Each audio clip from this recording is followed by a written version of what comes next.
오늘 우리에게 주시는 하나님의 말씀은 요한복음 1장 19절에서 28절까지 말씀을 우리 한 절씩 교독하겠습니다. 요한복음 1장 19절에서 28절까지 말씀입니다. 유대 사람들이 예루살렘에서 제사장들과 레위지파 사람들을 요한에게 보내서 당신은 누구요? 하고 물어보게 하였다. 그때 요한의 증언은 이러하였다. 그는 거절하지 않고 고백하였다. 나는 그리스도가 아니요 하고 그는 고백하였다. 그들이 다시 요한에게 물었다. 그러면 당신은 누구란 말이요? 엘리야요? 요한은 아니요 하고 대답하였다.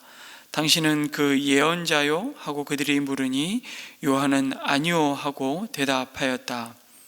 그래서 그들이 말하였다. 그러면 당신은 누구란 말이요? 우리를 보낸 사람들에게 대답할 말을 좀 해주시오. 당신은 자신을 무엇이라고 말하시오? 요한이 대답하였다. 예언자 이사야가 말한 대로 나는 광야에서 외치는 이의 소리요. 너희는 주님의 길을 곧게 하여라 하고 말이요. 그들은 바리새파 사람들이 보낸 사람들이었다. 그들이 또 요한에게 물었다. 당신이 그리스도도 아니고 엘리야도 아니고 그 예언자도 아니면 어찌하여 세례를 주시오? 요한이 대답하였다. 나는 물로 세례를 주오. 그런데 여러분 가운데 여러분이 알지 못하는 이가 한 분 서 계시오. 그는 내 뒤에 오시는 분이지만 나는 그분의 신발끈을 풀 만한 자격도 없어. 이것은 요한이 세례를 주던 요단강 건너편 베다니에서 일어난 일이다. 아멘. 오늘 우리가 함께 읽은 말씀은 유대 종교 지도자들이 보낸 제사장들과 레위지파 사람들이 세례 요한과 나눈 대화를 기록한 말씀입니다. 크게 세 부분으로 나눠서 우리가 묵상해 볼 수 있는데요. 19절에서 21절은 당신은 누구요? 너는 누구냐? 라고 묻는 종교 지도자들에게 세례 요한이 대답하는 내용입니다. 그리고 22절부터 24절까지는 세례 요한 자신이 자신을 어떻게 이해하고 있는지, 다시 말해 자신의 정체성을 어떻게 밝히고 있는지 그 말씀을 우리에게 드러내 보여줍니다. 그리고 25절에서 28절까지는 세례 요한이 행한 그 사역에 대해서 말씀하고 있습니다. 로마의 식민지 아래에서 고통받고 신음하던 이스라엘은 한 인물 때문에 흥분하기 시작했습니다. 바로 요단강에서 회개의 세례를 주며 천국이 가까이 왔다 선포하는 세례 요한이었죠. 온 예루살렘을 비롯한 허다한 지역에서 그의 말씀을 듣고자 또 그에게 나아가 세례를 받고자 몰려들었기 때문이었습니다. 그 무리들 가운데는 그 사회에서 아무도 상종하지 않는 세리와 창녀들도 있었고, 부자들과 가난한 자들, 심지어 가장 종교적인 경건의 사람들로 불리는 바리새인들과 예루살렘 성전에서 모든 이권을 가지고 권력의 정점에 있었던 제사장 그룹인 사두개인들조차 세례 요한을 찾아가 세례받기를 요청하였습니다. 한마디로 세례 요한은 유대 사회에 떠오르는 스타였습니다. 여기서 말하는 스타는 단순히 인기가 치솟는 연예인 같다는 의미가 아닙니다. 세례 요한이 그토록 기다리는 다윗의 후손으로 오실 메시아가 아닌가, 그리스도가 아닌가, 드디어 이 절망적이고 수치스러운 로마의 압제로부터 이 민족을 해방시키고 다시 일으킬 그 구원자 메시아가 아닌가라는 그 기대와 함께 세례 요한에게 사람들은 몰려들기 시작했고 온 사회가 세례 요한을 주목하기 시작했다는 것입니다. 유대 사람들이 예루살렘에서 제사장들과 드디어 레위지파 사람들을 그에게 보내지 않을 수 없는 지경이 되었습니다. 요한을 찾아가서 그의 정체가 도대체 무엇인지 확인하고자 했던 유대 사람들은 바로 다른 사람들이 아니라 바리새인들과 사두개인들이었습니다. 비록 로마의 지배 아래에 있는 상황이었지만 다른 로마의 정복을 받고 식민지가 된 나라와 민족들에 비하면 굉장히 많은 자치권을 부여받았던 유대 사회에서 바로 그 사람들은 절대적인 권력을 가지고 있는 자들이었죠. 그런데 온 백성이 세례 요한의 가르침에 환호하고 그에게 세례를 받고자 앞다투어 달려가자 심기가 여간 쓰이지 않을 수 없었습니다. 더군다나 그에게 세례를 받고자 찾아오는 바리새인 사두개인들을 향해서 세례 요한은 아주 거침없이 독설을 쏟아 부었습니다. 이 독사 같은 자식들아, 너희가 어쩌자고 세례를 받고자 하느냐고. 차라리 세례에 합당한 열매를 맺고, 세례 요한은 이렇게 말합니다. 너희가 아브라함의 자손이라고 의시되며 나오는데 하나님은 이 광야에 널브러진 돌들로도 아브라함의 자손을 만들 수 있다고 쏘아 붙입니다. 자신들만이 하나님의 백성으로 부름받았다는 그 선민 사상에 똘똘 뭉쳐서 거기서 나온 특권의식을 이 세례 요한은 깡그리 짓밟아 버렸습니다. 그럼에도 세례 요한을 함부로 건드릴 수 없을 만큼 백성들이 세례 요한을 향한 그 존경심은 경외감을 불러올 만큼 대단했던 것이죠. 여러분, 이쯤 되면 세례 요한도 인간인지라 흔들릴 수 있습니다.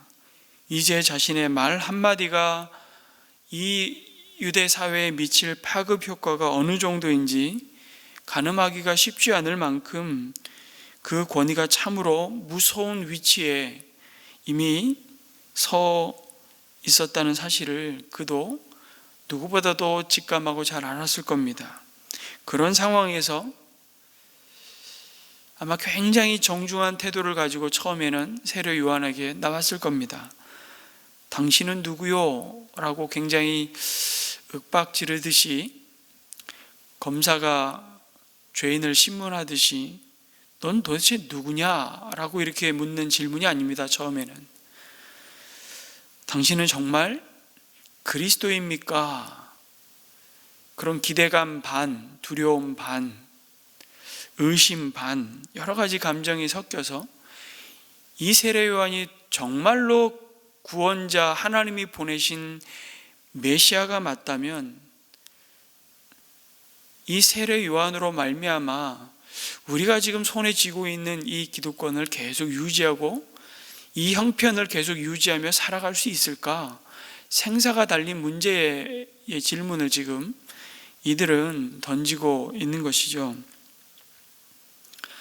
이 질문을 받았을 때 세례 요한의 마음은 어쩌면 인간적으로 언제 이 질문을 하지 않을까? 은근히 기다리고 내심 바라고 있다고 해도 지나치지 않을 만큼 세례 요한은 당시에 셀럽 중에 정말 셀럽이었죠. 요즘 말로 하면 아마 당시에 왕을 투표로 뽑을 수 있었다면 당연히 세례 요한이 후보 1순위였을 겁니다. 그만큼 온 유대 이스라엘 백성들로부터 존경받고 그의 가르침에 목말라 했습니다. 물론 아무도 정체를 묻지 않는 사람도 있습니다. 살아있으나 죽어 있는 사람들, 세상의 흐름에 휩쓸려서 함께 흘러가는 자들이 있죠.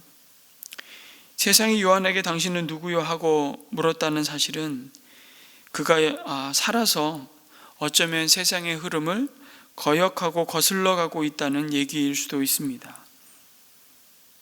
그 물음 앞에 요한이 취하고 있는 태도를 잘 한번 보시면 개역개정에서는 숨기지 아니하고 드러내어 아주 단호하게 말하고 있다는 표현을 씁니다. 애매모호하게 대답하지 않았습니다. 세례 요한 자신도 자신이 그리스도가 아니라는 사실은 분명히 알았습니다. 그런데 당신은 그리스도가 혹시 아니냐고 묻는 질문 앞에 그냥 침묵할 수도 있었고요. 오히려 하나님의 회개의 세례와 메시지를 전하기 위해서 은근히 그것을 감추고 자신의 권위를 오히려 그 메시지에 담기 위해서 말해주지 않을 수 있었죠. 그러나 오해하지 않도록 그는 분명히 밝힙니다. 나는 그리스도가 아니요. 여러분, 헬라어는 동사에 인칭 대명사가 포함되어 있기 때문에 굳이 나는, 너는, 당신은, 그들은 이렇게 인칭 대명사를 굳이 넣을 필요가 없습니다. 그럼에도 불구하고 인칭 대명사 나는 누구다라고 얘기한다면 그것은 굉장히 강조형입니다. 다시 말하면 주어를 굳이 넣어서 해석하다면 나는 절대로 그리스도가 아니요라는 말입니다. 그러자 바로 네가 엘리야냐? 이렇게 또 묻죠. 그리고 나서 내가 그 선지자냐 또? 라고 이렇게 묻습니다. 이 엘리야 그 선지자, 여기서 중요한 건 그라는 겁니다. 바로 그 선지자이냐라고 또 묻습니다. 이 모두는 사실은 그리스도 메시아와 연관된 다 표현들입니다. 말라기 4장 5절에 보면 마지막 구약 시대의 기록 선지자였던 말라기가 하나님의 감동을 받아서 하나님의 말씀을 대언하고 기록했는데 4장 5절에 보면 보라, 여호와의 크고 두려운 날이 이르기 전에, 구약에서 항상 하나님의 크고 두려운 날이라고 하는 것은 종말의 때이고 그리스도가 오실 때, 그리고 하나님의 약속대로 이스라엘이 회복되어질 때를 말씀하고 있습니다. 그 날에 이르기 전에 내가 선지자 엘리야를 너에게 보내리라고 말씀하셨습니다.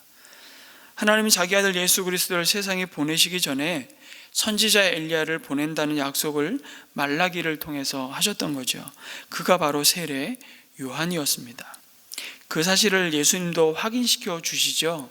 마태복음 11장에 보면 바로 이 세례 요한이 하나님이 보내신 엘리야다라고 사실은 예수님이 확인시켜 주십니다. 그리고 여인이 난 자 중에 요한보다 큰 자가 없다라고. 근데 더 놀라운 사실을 사실은 말씀하죠. 그러나 하나님의 나라에서는 아무리 작은 자일지라도 이 요한보다 크다고. 그러니 그리스도 안에서 우리가 부여받은 신분의 그 영광스러움이 얼마나 크고 놀라운지를 예수님은 그렇게 말씀해 주시죠.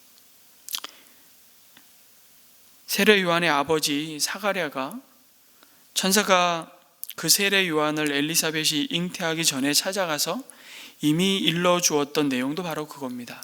저가 엘리야의 심령과 능력으로 주 앞에 앞서가서 아비의 마음을 자식에게 거스르는 자를 의인의 슬기에 돌아오게 하고 주를 위하여 세운 백성을 예비하리라는 예언을 받습니다.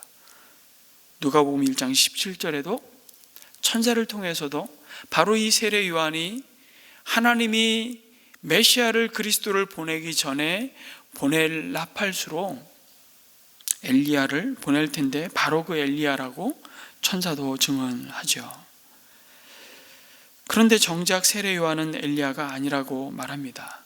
그렇게 말한 이유는 오직 그가 메시아로 오실 예수님만을 사람들이 주목하게 만들기 위해서였다는 생각이 듭니다. 또다시 그 선지자냐고 묻습니다. 이것 역시 유대인들이 그 선지자가 누구인지를 다 아는 겁니다. 우리는 그 역사적인 배경을 모르니까 그 선지자? 왜 하필이면 제사장과 레위 사람들이 이렇게 물었을까? 이건 공식입니다. 그냥 수학 공식이 있듯이 코드가 딱 있는 겁니다. 모든 이스라엘 백성들이 그 선지자라고 말할 때는 신명기 18장 15절에 약속한 대로 모세와 같은 그 선지자를 보내시겠다는 하나님의 약속의 성취로 오는 그리스도, 바로 구원자와 다를 바 없는 그 대상을 지칭해서 묻고 있는 거죠. 세상에 나와 같은 선지자 하나를 보내실 텐데 이스라엘은 그의 말을 들을 것이라고 이미 말씀하여 주었습니다. 그 선지자야말로 메시아라고 여겼던 거죠. 그래서 이렇게 묻는 거예요. 당신은 그 선지자가 아니냐고. 그렇게 묻는 질문에 아니라고 명확하게 대답하죠. 그러면서 그럼 도대체 당신은 누구요? 여기서 두 번째 누구냐라고 물을 때는 느낌이 좀 다릅니다. 뉘앙스가 다릅니다. 이때부터는 그리스도도 아니요, 엘리야도 아니라고 얘기하고 바로 그 선지자도 아니야라고 얘기하는 순간 넌 도대체 누구냐? 말투가 바뀌죠. 그리고 세 번째 물을 때는 정말 말투가 많이 바뀝니다. 한마디로 세례요한 자신은 예수님을 가리키는 이정표라고 얘기한 겁니다. 광야에 외치는 소리라고 얘기하죠. 그러면서 심지어 주인의 신발끈을 풀기에도 부족한 사람, 광야의 소리에 불과한 사람이라고. 여러분, 이때 당시에 주인의 신발끈을 풀거나 신발 드는 사람은 노예입니다. 종이죠. 그런데 랍비들은 이렇게 가르쳤습니다. 보통 제자들이 그 랍비를 문화생으로 받아주기를 요청하고, 스승 랍비와 제자의 관계는 엄청난 사실은 권위 아래에 있는, 죽으라면 죽는 신용을 해야 되는 관계이지 않습니까? 그런데 그 랍비들이 가르치기를 제자일지라도 랍비의 신발끈을 풀 수는 없다. 신발끈을 풀지는 말아라 라고 가르쳤습니다.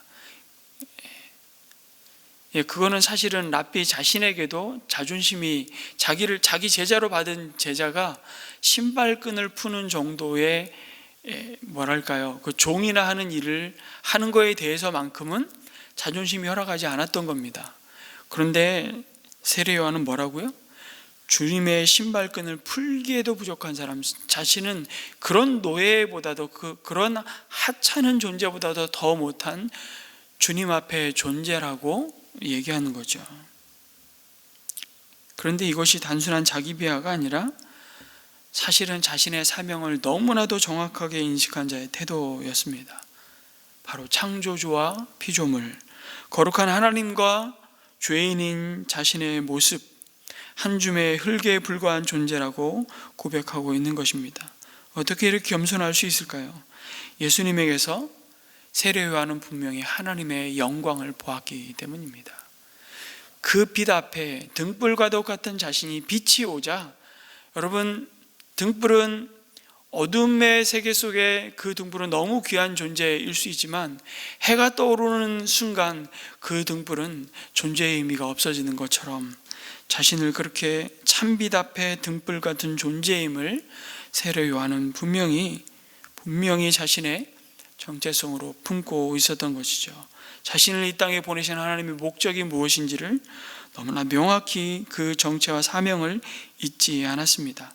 사람들의 기대를 따라 살지 않고 정말 자신을 보내신 분의 뜻에 따라 살았던 삶의 고백입니다. 여러분, 내가 누구이고 어떤 자인지를 아는 것만큼 사실은 중요한 것은 내가 무엇이 아닌지를 아는 것이죠. 남들의 기대를 거스르는 그 위험을 감수하면서 하나님의 기대를 채울 때 진짜 내가 될 수 있음을 세례 요한을 통해서 보여주십니다. 세례 요한의 사명은 딱 두 가지입니다. 사람들로 하나님께 자신들의 죄를 회개하는 세례를 주는 것이었습니다. 또 다른 하나는 곧 오실 그리스도를 영접할 수 있는 그 믿음의 준비를 시키는 것이었죠. 그 사명을 위해 세례 요한은 하나님 앞에서 자신의 진짜 모습을 정직하게 직면했던 겁니다. 여러분, 이 말씀을 몇 번 드렸지만 임금이나 고관대작이 행차할 때 목청을 길게 빼어서 물러거라 물러거라 소리치는 사람 있죠. 그 사람을 우리는 거덜이라고 얘기합니다. 그 거더리 행차 앞에서 길을 틔우면서 사람들을 몰아세우고 우쭐거리며 몸을 흔들어 대죠. 때로는 그 모습이 거만하게 행동하는 모습이요, 그 거더리의 꼴에서 거들먹거린다는 말이 나왔습니다. 그 거들먹거려 가진 폼을 잡아보지만 종 신분을 벗어나지 못하는 그 거덜의 꼴에서 거덜난다는 말이 나오기도 했고요. 이 거들먹거리다, 거덜이 자신이 마치 행차하는 왕이나 된 것처럼, 고관대장이나 된 것처럼 행세하고 심지어 행패를 부리면 자신의 주제 파악이 안 된 사람이죠. 그럴 때 우리는 거들먹거린다 말합니다. 세례 요한은 빛으로 오신 예수님 앞에서 거들먹거리지 않았습니다. 충성스럽게 그 빛을 가리키는 복음의 이정표로 불꽃 같은 삶을 살았습니다. 그 불꽃 같은 삶의 모습은 딱 하나입니다. 예수님만을 가리키는, 예수님만을 바라보게 하고 그 예수님만을 자랑하는 삶을 살았던 것이죠. 오늘 이 세례 요한의 모습 속에 복음서가 예수님을 소개하며 예수님의 본격적인 이 땅에 오신 구원자로서의 사역을 앞에 두고 세례 요한을 드러내시면서 우리 자신을 통해 사람들이 과연 예수님의 크심을 보게 하려고 우리의 삶이 그렇게 동일한 사명과 부르심 앞에 서 있다는 사실을 보고 있느냐라고 도전하고 있습니다. 우리 모두는, 부모는 자녀에게 그리스도의 이정표가 되기를 기도합니다. 선생님은 학생들에게, 사장은 종업원에게, 목사는 성도에게 그리스도를 가리키는 이정표가 되기를 기도하고 축복합니다. 그것만이 우리가 이 땅에서 가장 복되고 영광스럽게 살아가는 하나님의 부르심이고, 그 부르심 앞에 우리가 또 이번 주일 이제 설을 맞아서 많은 사람들이 우리의 삶의 고백을 듣게 될 것입니다. 그때 마음속으로 대놓고 묻지는 않아도 마음속으로 물을 것입니다. 당신은 누구요? 라고 말할 때, 물을 때 우리의 모습 속에 빛으로 오신 예수 그리스도의 영광이 드러나는 그런 삶이 나누어지고, 그런 삶이 우리의 삶의 고백으로, 찬양으로 드려지기를 주님의 이름으로 축복합니다. 우리 함께 기도했으면 좋겠습니다. 오늘 세례 요한의 모습 속에 단순히 세례 요한이 겸손했다, 이것을 묵상하는 것이 아니라 세례 요한이 세례 요한일 수 있었던 것은 그가 끊임없이 하나님으로부터 받은 부르심의 사명, 그 사명 안에서 자신에게 주어진 그 정체성을 놓치지 않았다는 사실입니다. 그리스도께 속한 자, 우리의 소속이 분명히 어디인지를 날마다 확인하고 그리스도를 가리키는 이정표와 같은 삶을 살게 도와주옵소서. 그러기 위해서 내 말과 생각과 언행과 내 모든 삶의 관계 속에, 내 태도 속에 그리스도의 존귀하심이 드러나기 위해 내가 어떤 삶을 살아야 하는지 오늘 이 아침 다시 한번 묻고 또 이 믿음의 길을 달려가는 저희들 되게 해 주옵소서. 기도했으면 좋겠고, 우리의 가정에 우리의 자녀들이 또 그런 그리스도의 이정표가 되는 복되고 존귀한 삶을 살게 도와주옵소서. 그렇게 우리 가정을 위해서, 우리 자녀를 위해서 같이 합심해서 기도하고 개인의 기도를 이어가도록 하겠습니다.